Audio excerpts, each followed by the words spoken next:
Well,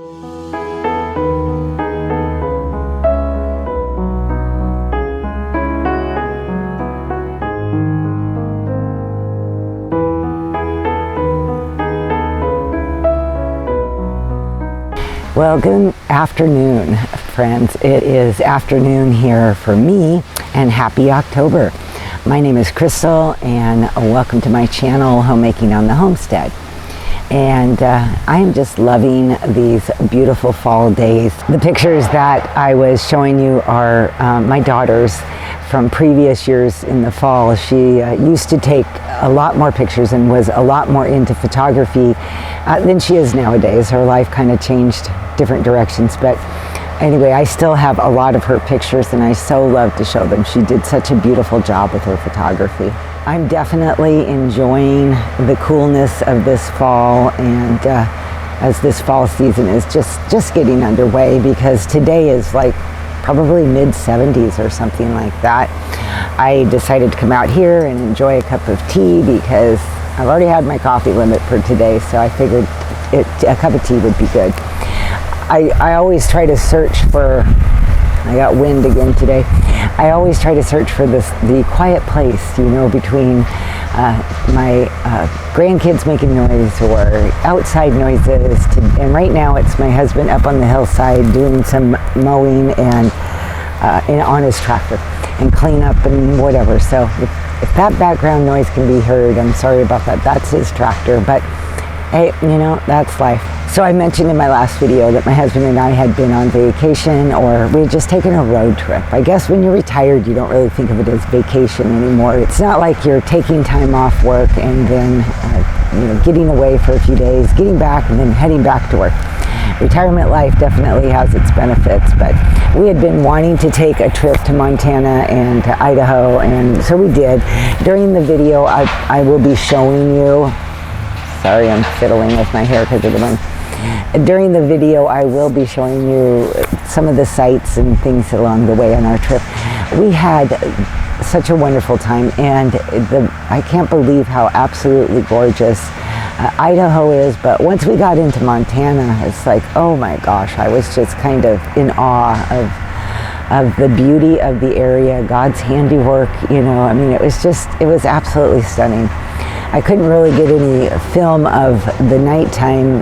My camera doesn't do that great on that, but the stars in the sky was just, you know, we live a good ways from the city, so our nights can get very, very dark around here, but nothing to the intensity of what we saw in Idaho and Montana. It was just like thick layers of stars that you could just look up and see. It was gorgeous. Throughout the video, I will be showing you bits and pieces of our trip, just so that you can enjoy some of that beauty as well.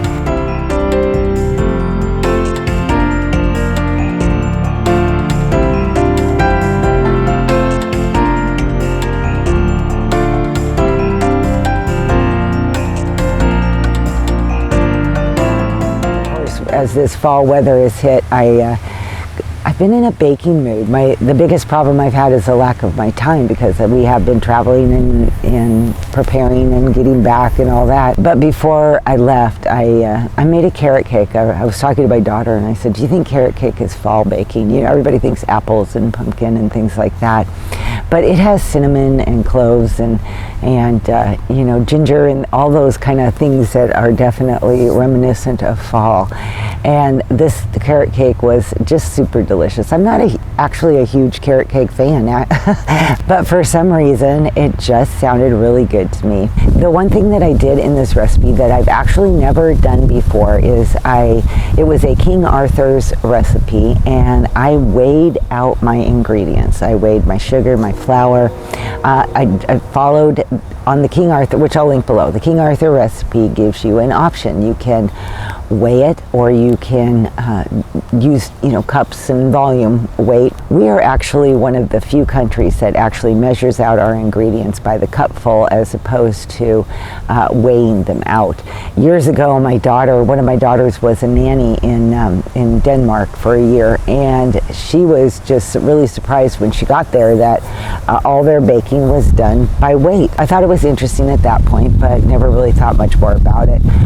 I have a kitchen scale. I have a couple scales, but I recently just picked up a real inexpensive one from Amazon because I really like the idea of weighing out my ingredients. I don't know why, but it just seems like you're going to have more accurate results. That's what I did in this recipe, is I weighed out the ingredients and I was really happy with the results. So I'm going to try that more often.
As I was going through some photos on my computer, I came across this chart that showed the ball canning jar symbol throughout the years and how it's changed, and how that this can be an actual way to date a canning jar is by looking at how they created the ball symbol on the side.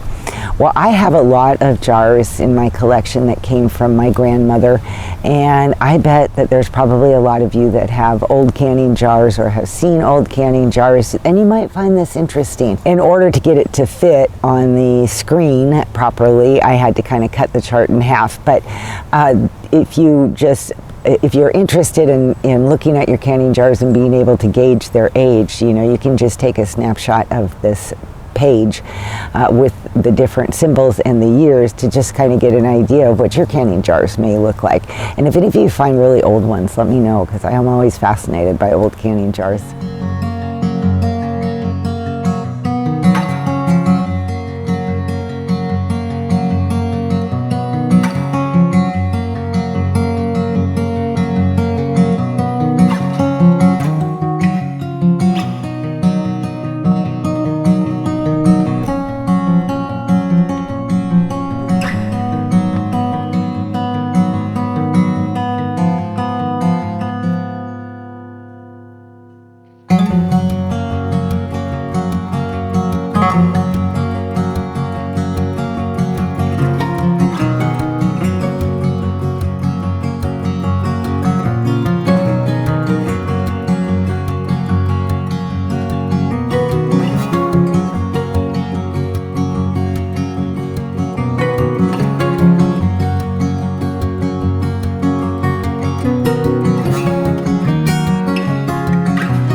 The other thing that I came across as I was going through some old computer files and looking for something specific, and then I run across something else several years ago, and I've made this many times, but I kind of created this recipe for a cough syrup, or just a cough medicine, I think is probably a better way to put it, because you add it to tea. Super easy to make. These are things that probably just about everybody should have in their kitchen. Again, just take a snapshot of the recipe, or below in the description box I'll put the actual recipe. The ingredients are so basic, with the apple cider vinegar and lemon juice and honey and garlic and ginger, and you throw everything into the blender, blend it till smooth. I store it in a canning jar, and to use it you can just you know, chug down a tablespoon if you want, or you can throw a tablespoon into a cup of tea and sip on that.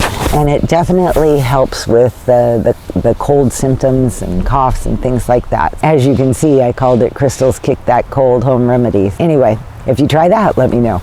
I think I'm going to grab some ginger the next time I'm at the grocery store, because that's pretty much the only thing I don't have, and make up a batch to have it in the refrigerator just as the weather cools, and that's more of the time we're likely to start picking up a cold or a sniffle or something here and there.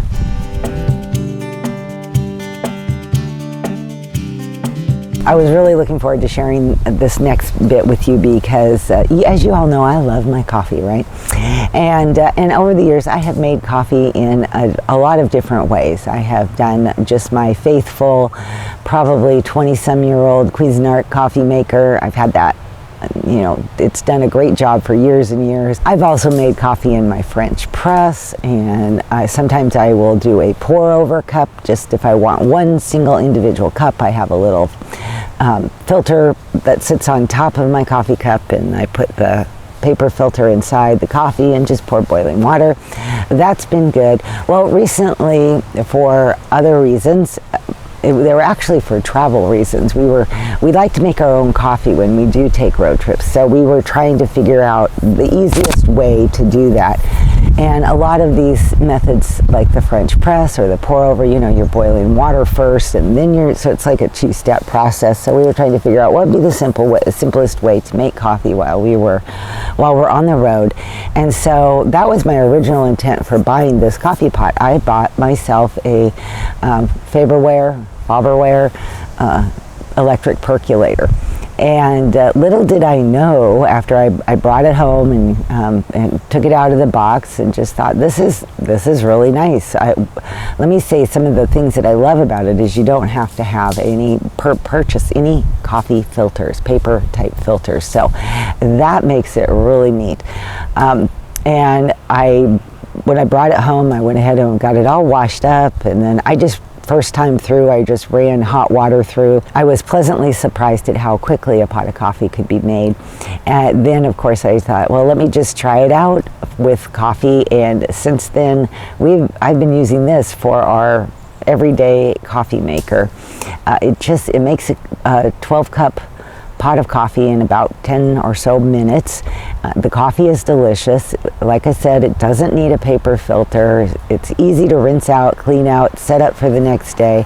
So it's been my favorite, and it made me remember my grandmother, because she always had it was like an aluminum type percolator coffee maker. The very top of the lid that you would pull off was glass, and as the coffee would do its percolating, you could see it rise up into this glass lid, and that was how you knew your coffee was done, is because it would get darker and darker, and then you know, whatever your preference was in coffee darkness, that's what then you knew it was done, and you could take it off the burner. I don't know, I'm probably dating myself, but does anybody else remember those types of percolators? Did anybody else's grandmothers have those on their stove when you were young? Anyway, I put the link to my coffee maker just in case anybody's interested in seeing it. It is an affiliate link, you know, and I do make a little bit if somebody clicks on that link and purchases that or anything else. And I appreciate that. I know a lot of you have done that, and I appreciate that. It's not a whole lot, but it's nice to have a little bit of extra sometimes, and so it is appreciated if you do that. But anyway, I just wanted to share this coffee maker with you because I have just been loving it. And we did take it on our road trip with us, and we have a little battery operated power source in our van, and so it was just really super easy to be able to just plug that in, especially on those cold Montana mornings, because it was getting cold up north, and be able to quickly have a nice hot steamy cup of coffee. So okay, friends, I think that about wraps up Homemakers Journal 26. You know, in the Homemakers Journal, I like to make it kind of reminiscent of a woman's magazine of years gone by, where you get a little bit of this and a little bit of that, and a recipe, and you know, a little fun story, and helpful household tips and different things like that. That's kind of my idea behind Homemakers Journal, and so I hope that you enjoyed this this episode. And don't forget, friends, if you enjoyed this video, please give me a thumbs up. That really helps me. And don't forget to subscribe to my channel and hit that notification button so you know when I post videos, which is usually Tuesdays and Fridays.